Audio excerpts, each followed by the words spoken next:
सारे लीडरों को नमस्कार मेरा। और मेरा वीडियो शेयर करने का सिर्फ एक ही मकसद है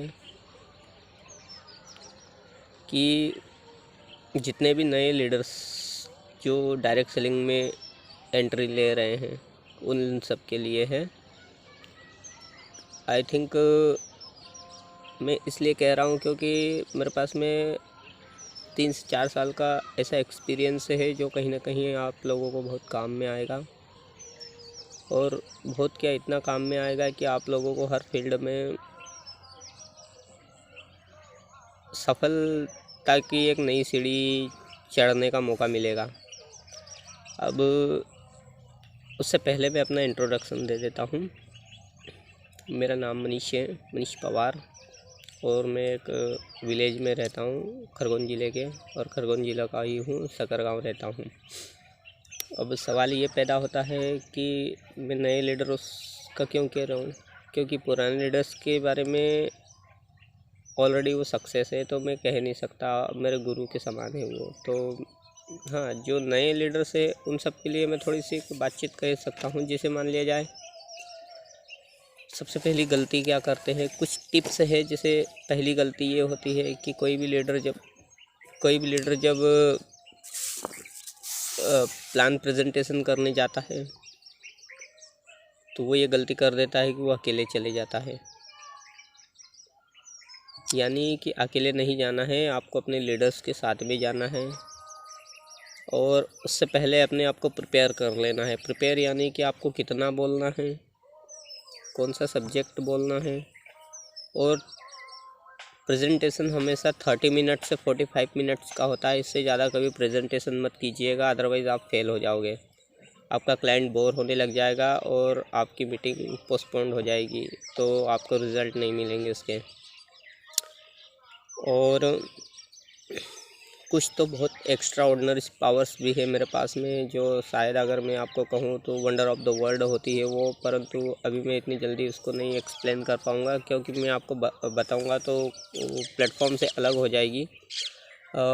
जैसे बिज़नेस लाइफ अलग होती है और पर्सनल लाइफ अलग होती है, इन दोनों को कभी कन्वर्ट मत कीजिएगा। और जैसे अभी मैं इस वीडियो को ग्रुप में शेयर करूँगा तो सिर्फ़ और सिर्फ जो बड़े लीडर्स है, हो सकता है कि वो लोग मेरे से ज़्यादा नॉलेज रखते हो।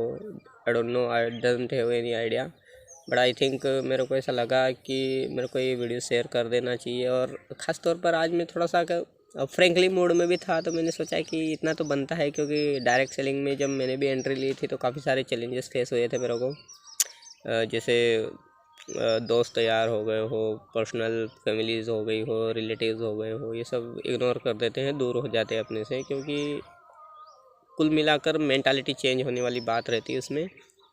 क्योंकि दुनिया में सब कुछ बंद हो जाएगा पर खाना और नहाना कभी बंद नहीं होगा। और टोटली सिर्फ पूरे विश्व में एक ही ऐसी चीज़ है जो आपका खर्चा इनकम में कन्वर्ट कर सकती है, और वो है डायरेक्ट सेलिंग, FMCGs, है ना।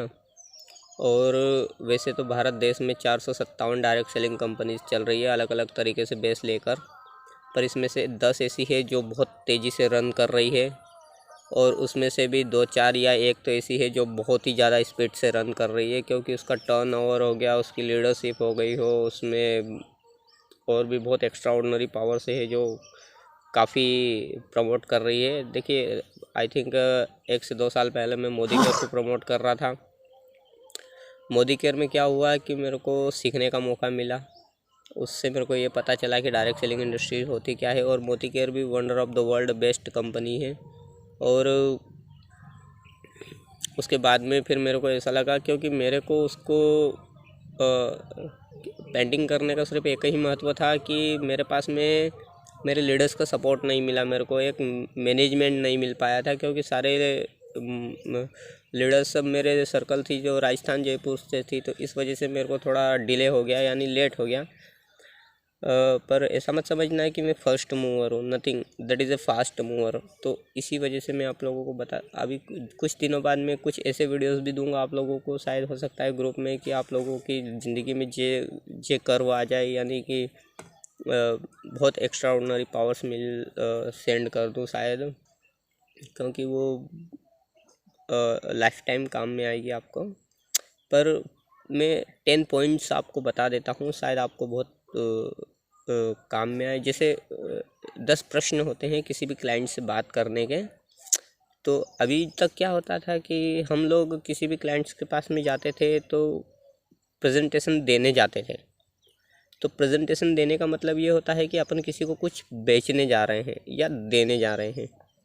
पर जब वो आप 10 प्रश्न पूछ लेंगे ना, तो फिर क्या होगा कि गेम पूरा चेंज हो जाएगा। चेंज कैसे?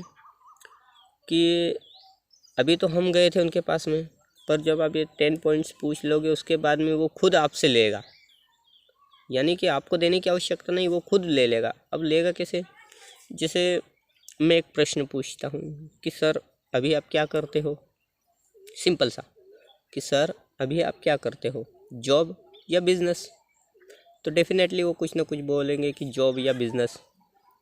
तो अब जो पर्सन बिजनेस कर रहा है ऑलरेडी, उसको तो कोई प्रॉब्लम है ही नहीं। पर अदरवाइज जो जॉब कर रहा है, उससे फिर अपन वापस उसको रिटर्न कर कर पूछ सकते हैं कि सर आप जो जॉब कर रहे हो वो कितने समय से कर रहे हो, और उसमें ये सेकंड पॉइंट में आता है ना, और उसमें सबसे अच्छा और सबसे बुरा क्या लगता है सर। यानी कि जिस जॉब को आप कर रहे हो उसमें सबसे अच्छा क्या लगता है आपको, और सबसे बुरा क्या लगता है। तो जाहिर सी बात है कि जो अच्छा लगेगा वो तो बताएंगे ही बताएंगे, बुरा भी बताएंगे। हो सकता है उनकी पर्सनल लाइफ को अपन अप कर रहे हैं, यानी तो हो सकता है वो थोड़ा कंफ्यूज हो बताने में। तो उनसे पूछिएगा कि सर आप हमें अपने भैया के समान समझिए, भाई के समान समझिए, आप बिल्कुल शेयर कर सकते हैं हमसे। तो 2 पॉइंट हो गए। उन्होंने बोल दिया है कि मेरे को अपनी जॉब में या ये बुरी बातें लगती है। तो नंबर तीसरा कि सर क्या आपके पास कोई ऐसा रास्ता है कि आने वाले 2 सालों में आप अपनी जॉब से एक पैसिव इनकम जनरेट कर सकते हैं, या 1 लाख रुपए तक का इनकम सेट कर सकते हैं? तो डेफिनेटली वो, क्योंकि जॉब में इतना रेशियो है ही नहीं, तो वो मना ही करेंगे कि नहीं नहीं मेरे पास में ऐसा कोई नहीं है। तो फिर उनके ड्रीम्स जगाना है कि सर क्या आपका कोई सपना है, अगर है तो आप प्लीज़ शेयर कीजिए। बहुत सारे सपने में जो भी आता है कि ट्रेवल फंड हो गया, एक 4 व्हीलर हो गई हो, पैसिव इनकम हो गई हो, बच्चों की शिक्षा हो गई हो, एक घर हो गया हो, एट्सेट्रा एट्सेट्रा। हर कोई पैसा नहीं कमाएगा, उसकी कुछ दूसरी नीड्स भी होती हैं। और देन इसके बाद में भी 2-3 क्वेश्चन से है, पर मेरे ख्याल से इतने में ही काम हो जाएगा। पर आई थिंक मेरे मोबाइल की मेमोरी थोड़ी सी फुल हो गई है, तो हो सकता है इसका मैं सेकंड पार्ट अगर बनाकर डाल दूँ। पर फ़िलहाल के लिए मैं थोड़ा सा माफ़ी चाहूँगा कि मैंने इतना ही बताया। हो सकता है इसमें कुछ गलतियाँ मेरे से भी हुई होगी।